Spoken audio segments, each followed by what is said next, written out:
In a small village nestled between the rolling hills of Ghana, there lived a young boy named Kofi. Kofi was known for his boundless curiosity and his knack for getting into mischief. His father was the village drummer, renowned for his ability to make the drums sing and tell stories. One sunny afternoon, Kofi's father called him over.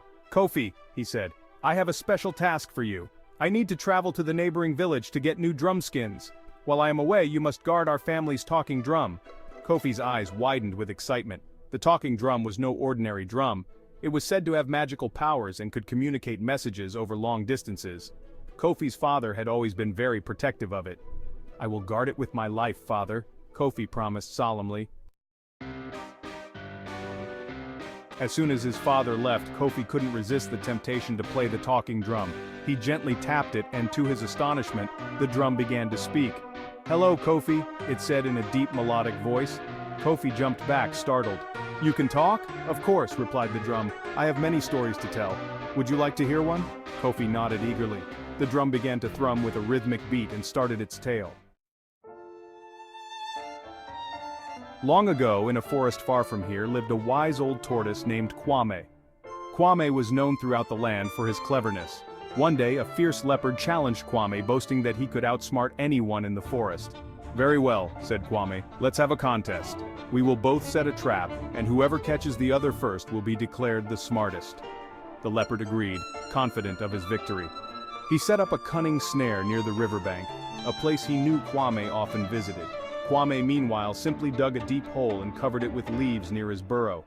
The next morning, the leopard waited by the riverbank, but Kwame did not come. Growing impatient, he decided to check on Kwame's trap. As the leopard approached Kwame's burrow, he didn't notice the disguised hole. With a sudden yelp, he fell right into Kwame's trap. "Looks like I win," said Kwame, peering down at the embarrassed leopard. Sometimes, simplicity is the greatest form of cleverness. Days passed, and Kofi spent every spare moment with the talking drum, listening to stories of brave warriors, cunning animals, and wise elders.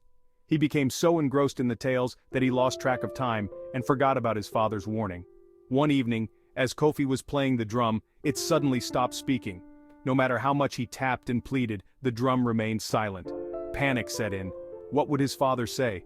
When his father returned, Kofi hung his head in shame and confessed everything. To his surprise, his father smiled gently. "Kofi," he said, "the talking drum is a treasure, but it is not just for entertainment. It carries our history and wisdom. You have learned many stories, but now you must learn patience and respect." Kofi nodded, understanding the lesson. From that day on, he treated the talking drum with the reverence it deserved, sharing its stories with the village only on special occasions. And so, Kofi grew to be a wise and respected drummer, just like his father, passing down the tales of their people for generations to come.